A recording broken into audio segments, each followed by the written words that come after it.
பாடசாலை போன்ற 4 பாடசாலைகள் பிரதான பாடசாலைகள் அனைத்து மாணவர்களும் இலகுவானதும் பாதுகாப்பானதும் ஒரு போக்குவரத்துக்காக இந்த பாதையை பயன்படுத்துகிறார்கள். நித்தம் மக்களும் பயன்படுத்துகின்ற பாதையாக நூற்றாண்டுக்கு மேற்பட்ட காலமாக இந்த பாதை பாதுகாத்துக் கொண்டு வந்தப்பட்ட பாதையை மக்களுடைய எந்த விதமான அபிப்பாதையை ஒரு பாதுகாப்பான பாதையாகவும் மாணவர்களும் பொதுமக்களும் பயன்படுத்தக்கூடிய ஒரு பாதையாகும். இந்த கல்வி சமூகத்துக்கும் இந்த மக்களுக்கும் ஒரு பாதையை போட்டுட்டு போகணும் என்றுதான் நாங்கள் பேசாமல் இருந்த நாங்கள் ஒரு எதிர்ப்பும் தெரிவிக்காமல் ஆர்ப்பாட்டம் செய்கிறோம்.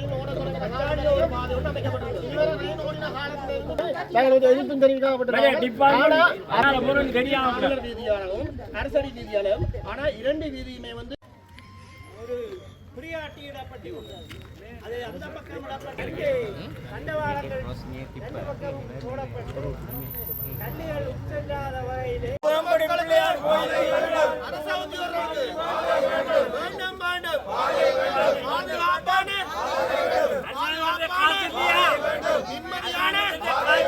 போக்குவரத்துக்கு சாதகமான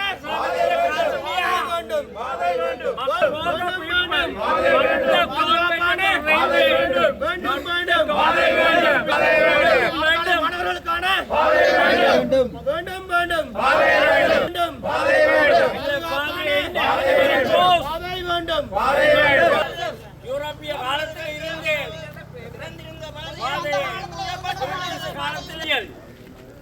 உங்க ஏழாவது பாதை சின்ன பாதை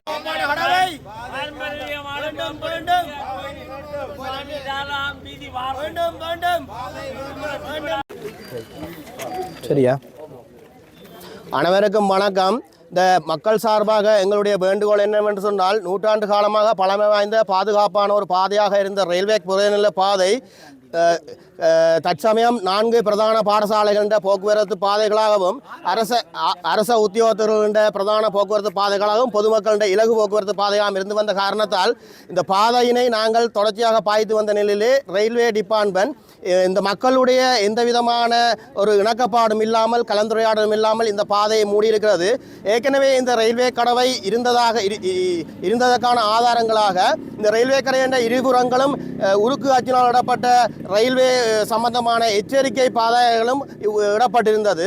தற்சமயம் இந்த போக்குவரத்து துண்டிக்கப்பட்டதால் பல கிலோமீட்டர்கள் சுற்றி இந்த பாதையை சுற்றி மாணவர்கள் அனைவரும் பிரயாணம் செய்ய வேண்டியிருக்கிறது. அநேகமான மாணவர்கள் இந்த தண்டவாளத்தால் தங்களுடைய துச்சக்கர வண்டிகளையும் மோட்டார் சைக்கிள்களையும் ஏற்றி செல்வதனால சரியான ஒரு பாதுகாப்பற்ற நிலைமை இருக்கிறது. ஆகவே ரயில்வே திணைக்களம் இந்த பாடசாலை மாணவர்கள் மற்றும் பொதுமக்களின் நலன் கருதி இந்த பாதையை சீரமைத்து இதுக்கான பாதுகாப்பான சமிக்கைகளை அமைத்து தரும்படி இந்த மக்கள் சார்பில் நாங்கள் அனைவரும் கேட்டுக்கொள்கின்றோம். இந்த உண்மையில இந்த நெருக்கடியான காலகட்டத்தில் இந்த மக்கள் சுற்றி போகிறது என்று சொல்றதும் மற்றும் 2 பிரதான வீதிகளில் நெருக்கடியாக இருக்கிற காரணத்தால் இந்த பாதையே 4 பிரதான பாடசாலை மாணவர்களும் பாவிச்சு கொண்டிருக்கிறதால உத்தியோகத்தரும் பாவிச்சு கொண்டிருக்கிறதால தயவு செய்து இந்த பாதையை புனயத்து தரும்படி ரயில்வே டிபார்ட்மெண்ட் மற்றும் அரசாங்க அதிகாரிகள் மற்றும் ஜனாதிபதி உட்பட அனைவரையும் தாழ்மையுடன் வேண்டிக் கொள்கின்றோம். கவனங்கள் முதலில் நாங்கள் இதை புரிந்து கொள்ள வேண்டும். இது நீங்கள் பார்ப்பீர்கள், இது ஒரு ஒழுங்க இடையில மறைச்சிருக்கின்ற ஒரு விஷயம். ஆனால் இந்த பாதையின் முக்கியத்துவத்தை நீங்கள் விளங்க வேணும். ஏன்னா நான் இந்த பாதையை ஒரு 45 வருஷமாக நான் பயன்படுத்திய பாதை இந்த பகுதியில் அதில் நான் என்னுடைய வீடு இன்னும் பள்ளி பராயத்திற்கு கிட்டத்தட்ட நாங்கள் ஒரு 6 வயது என்று பார்த்தா எனக்கு ஒரு 53 வயது. நாங்கள் 45 வருஷத்துக்கு மேலே இந்த பாதையை பாவிச்சிருக்கோம். அது இருந்த பாதை. ஆனால் அதே நேரம் நாங்கள் இதை விட முக்கியத்துவம் குறைந்த சிறிய பாதை இருக்குது. அங்கால லேடிஸ் கொஞ்சம் ஒரு பாதை இருக்குது. அதுக்கு ஒரு பாதுகாப்பு கடை போட்டுப்பட்டிருக்குது. அதை தாண்டி அதுக்கு அங்கால கிட்டத்தட்ட ஒரு 500 யார்டில் ஒரு பாதை இருக்குது. அது ஒரு 4-5 வீட்டுலாம் முடியுது. அதுக்கு எவ்வளோ கிட்டத்தட்ட 3 மீட்டர் 2.5 மீட்டர் வரை உயர்த்தி அந்த ஒரு 2-3 வீடுகளுக்கு மட்டும் முடிகிற ஒரு பாதையை போட்டு தந்திருக்கார்கள். ஆனால் இந்த பாதை அப்படி இல்லை. 2-3 வீட்டுக்கு கொடுத்துருக்கார்கள். இது எப்படி என்றால் அது இந்த பாதை எங்களுக்கு இந்த மேற்கு பக்கமாக பிரவுன் ரோடு ஒரு பெரிய வீதி, அங்கே கல்லூரி வீதி 2 வீதி, மற்ற கொக்டவர் வீதி, சரியோ மணிக்கொட்டு ஒழுங்கு அந்த 3 பக்கம். இங்கால பக்கத்தில் அதே மாதிரி அன்னசத்திர வீதி, முதலாம் ஒழுங்கையும் பிரிவொண்டி இருக்குது. 3 வீதி 3 6.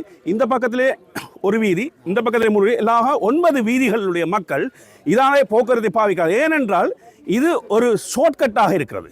அதுவும் இந்த எரிபொருள் பாவனை பிரச்சனை எங்களுக்கு இன்னும் இப்படி சொல்கிற மூக்கை இப்படி தொட வேண்டி அப்படி இயலாது. அது சரியான முக்கியத்துவம் வாய்ந்த பாதையாக இருக்கிறது.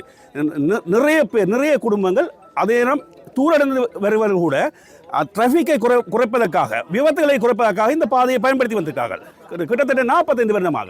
அதை ஒரு 2-3 வீட்டிலே முடிகிற ஒரு பாதைக்கு அங்கே 2.5 மீட்டர் உயர்த்தி அதை கொடுத்த அந்த திணைக்களம் எங்களுக்கு இதை போட்டு தரவில்லை. தயவு செய்து கதைக்காதீர்கள், விளங்கப்படுத்த வேண்டும். இப்போ இது முக்கியமான விடயம் கொடுத்திருக்காங்க. அதுக்கு என்ன காரணம் கூறப்பட்டிருந்தார் ரயில்வேயில் இந்த பாதையை மார்க் பண்ணப்படவில்லை என்று. அதுக்கு மக்கள் நாங்கள் காரணம் இல்லை.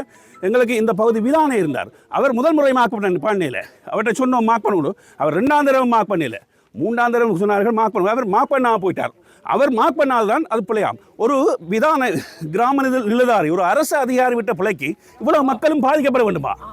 நான் கேட்கிறேன், அந்த பிழையை அரசாங்கம் திருத்த முடியாதா? அரசு அதிகாரி விட்ட பிழைக்கு நாங்கள் எத்தனை உயிர்களை இங்கே பலியாக்கி இருக்கிறோம். ஒரு மாணவன் இதிலே விபத்துக்குள்ளாகி ஜாலிந்து கல்லூரி விளையாட்டு போட்டிக்கான ஒழுங்கை செய்துவிட்டு இரவு வரும்போது இதிலே பிணமாக சாய்ந்தான். இன்னொருடைய உயிர் போயிருக்கிறது. ஆனால் அதன் பின்னர் ஒரு அந்த விபத்து நடந்த பின்னர் போலீஸாரின் பாதுகாப்புடன் இதில் ஒரு கடவை இருந்தது, தற்காலிக கடவை இருந்தது. ஒருவர் கடமையாற்றி இருந்தார். அதன் பிறகு கோவிட் பெருந்தொற்று காலத்தின் பின்னர் அதையெல்லாம் பிடுங்கி எறியப்பட்டு இது உங்களுக்கு இல்லை, இந்த பாவை பயன்படுத்த முடியாது, இதில் ஒரு போட்டை போட்டுட்டு போயிருக்கீங்க. அந்த போட்டை போடுற வேலை சுலபம் அந்த டிபார்ட்மெண்ட்டுக்கு. அந்த விதானை எந்தவித அக்கறையுமின்றி 3வது சந்தர்ப்பத்திலும் அதை பதியாமல் சென்று விட்டார். இந்த பாதையை லொக்கேட் பண்ணாமல் விட்டார். அது எங்களுடைய குற்றமா? அதற்காக எங்களை தாண்டிப்பதா? வந்த அமைச்சரும் இதற்கு எங்களுக்கு எந்த பதிலும் சொல்லவே சென்று விட்டார். நாம் யாரிடம் இதை கூறுவது? 6 பேர் வந்தோம், 5 பேர் வந்தார்கள். என்னுடைய மருமகன் பள்ளி செல்கிறோம். அவன் தன்னுடைய யூனிஃபார்மோடு வந்து சொன்னான், நான் இவ்வளோ பாவிக்கிறேன் மாமா, இதை போட்டு தாங்க கொண்டு. அந்த வீடியோலாம் நான் பார்த்தேன், பேப்பர்லேயும் வந்தது. ஆனால் எதுவும் நடக்கவில்லை. எனவே இறுதியாகத்தான் நாங்கள் இதை ஒரு இவ்வளவு மக்கள் திரண்டு நாங்கள் இதை ஒரு பதாதைகளோடு நீக்கிறோம். ஏதாவது நமக்கு யாராவது செய்வார்கள், ஒரு விடிவு வரும் என்று.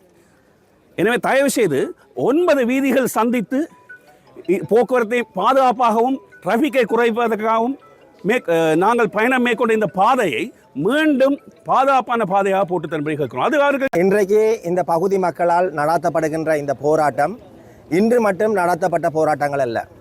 கடந்த பல வருடங்களாக இந்த பகுதி மக்களுடைய மிக நீண்ட கால கோரிக்கையாக இந்த அன்னசத்திர வீதி புகையிரத கடவையை பாதுகாப்பான ஒரு பாதையாக மாற்றப்பட வேண்டும் என்பது இந்த பிரதேச மக்களுடைய மிக நீண்ட கால கோரிக்கையாகும். உண்மையில் இன்றைக்கு இந்த பிரதேச மக்களால் நடாத்தப்படுகின்ற இந்த போராட்டம் எந்த ஒரு நடத்தப்படுகின்ற போராட்டம் அல்ல. இது இந்த மக்களுடைய நீண்டகால அபிவிருத்தி கோரிக்கையை நிறைவேற்ற வேண்டும் என்கின்ற ஒரு பேரவாவுடன் நடாத்தப்படுகின்ற போராட்டம். உண்மையில் இன்றைக்கு நான் நினைக்கின்ற விடயம் என்னவென்று சொன்னால், இந்த பகுதி மக்கள் பலவாறு ஏமாற்றப்பட்டிருக்கின்றார்கள் என்பதுதான் உண்மையான உண்மை. அவர்களுக்கு நம்பிக்கை கொடுக்கப்பட்டு பல வருடங்களாக இதை புனரமைத்து தருவோம், பாதுகாப்பான வீதியாக மாற்றுவோம் என்கின்ற அந்த நம்பிக்கையை கொடுத்து ஏமாற்றி இருக்கின்றார்கள் என்பது மறக்க முடியாத உண்மையாகும். உண்மையில் 2018ஆம் ஆண்டு யாழ்ப்பாண மாநகர சபையிலே இந்த பாதையானது புனரமைக்கப்பட வேண்டும், அதன் அத்தியாவசியத்தை உணர்ந்து இலங்கை புகையிரத திணைக்களத்துக்கு ஒரு கடிதம் அனுப்பப்பட்டது, இதனை புனரமைத்து தருமாறு. அதற்கு பிற்பாடும் இந்த மக்கள் மிக நீண்டகால போராட்டங்களை செய்தார்கள்.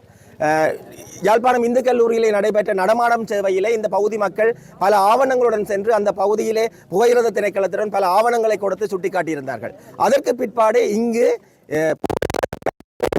அமர்த்தி இந்த பாதையினுடைய முக்கிய ஒரு ஆராய்ச்சி ஒன்றை செய்திருந்தார்கள். அதற்கு பிற்பாடு எமக்கு கூறியிருந்தார்கள், இங்கு பெல் அண்ட் லைட் எனப்படுகின்ற லைட்டையும் சவுண்டோடன் கூடிய ஒரு பாதுகாப்பான புகையிரத கடவையை அமைத்து தருவதாகவும் அதற்கான நிதி ஒதுக்கீடுகள் இல்லை என்று கூறப்பட்ட போது அந்த நேரத்தில் யாழ்ப்பாண மாநகர சபை அதற்கான நிதி ஒதுக்கீடினை செய்வதற்கு முன் வந்திருந்தது. ஆகவே இவ்வாறு பல நம்பிக்கைகள் கொடுத்து ஏமாற்றப்பட்ட நிலையிலே இன்றைக்கு இந்த பாதையானது கிளறி எடுக்கப்பட்டிருக்கின்றது. உண்மையில் நான் நினைக்கின்றேன், இலங்கையிலே எந்த ஒரு இடத்திலேயும் நடைபெறாத ஒரு அதிசயம் இந்த பகுதியிலே நடைபெற்றிருக்கின்றது. என்னவென்று சொன்னால், இந்த நீராவி பிள்ளையார் கோயிலிருந்து இங்கு வரைக்கும் செல்கின்றது புரோன் வீதி 1ஆம் ஒழுங்கை என்று சோலை வரிகளில் காணப்படுகின்றது. எங்கேயாவது ஒரு வீதியை இரண்டாவதாக மறைத்து அங்கால் ஒரு பகுதி இங்கால் ஒரு பகுதி என்று மாற்றுகின்ற அதிசயம் இந்த மண்ணிலே தான் நிகழ்ந்திருக்கின்றது. இன்றைக்கு அந்த பகுதியில் இருக்கின்றவர்கள் இந்த பகுதியில் இருப்பவர்களுடன் தொடர்பு கொள்கின்ற ஒரு சமூக பிரிவு கூட இன்றைக்கு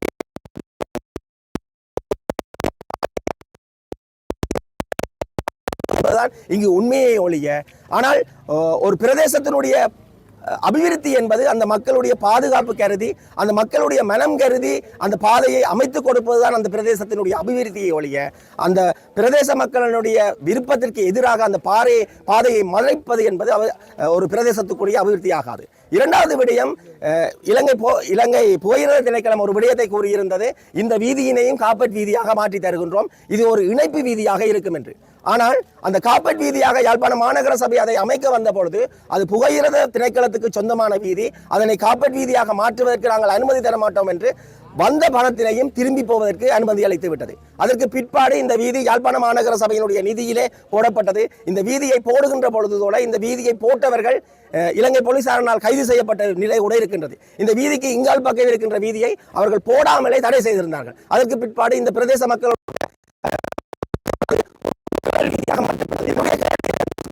ஒவ்வொரு திணைக்களங்களும் இந்த மண்ணிலே இருப்பது எங்களுடைய மக்களுடைய நலனொன்புக்காக, எங்களுடைய மக்களுடைய அபிவிருத்தியை முன்னெடுத்து செல்வதற்காக. ஆனால் இங்கு ஒரு பாதை போடுவதற்கு தடை செய்கின்றார்கள், அந்த மக்களுடைய வாழ்வியலை கொண்டு செல்வதற்கு தடை செய்கின்றார்கள்.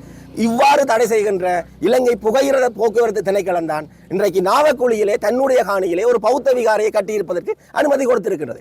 ஆகவே பிரதேசத்துக்கு பிரதேசம் எங்களுடைய மக்களுடைய மனங்களை அறியாமல் செய்கின்ற இவ்வாறான செயல்கள் நிறுத்தப்பட வேண்டும். உண்மையில் இந்த பாதையானது மக்களுடைய போக்குவரத்து பாதைக்கு அப்பால் எங்களுடைய மாணவர்களுடைய யாழ்ப்பாணம் இந்து கல்லூரி, யாழ்ப்பாணம் இந்து மகளிர் கல்லூரி போன்றவர்களுடைய ஒரு பாதுகாப்பான பாதையாக காணப்படுகின்றது. இன்றைக்கு அவர்களும் மிகப்பெரிய இடர்களை சந்தித்திருக்கின்றார்கள். ஆகவே எல்லா மட்டங்களிலும் இருந்து எழும்புகின்ற இந்த கண்டன குரல்களை கருத்தில் எடுத்துக்கொண்டு இந்த மக்களுடைய மிக நீண்ட கால கோரிக்கையாக இருக்கின்ற இந்த பாதையானது புனரமைக்கப்பட வேண்டும், அது ஒரு பாதுகாப்பான பாதையாக மாற்றித்தர வேண்டும் என்பதே எங்களுடைய கோரிக்கையாகும்.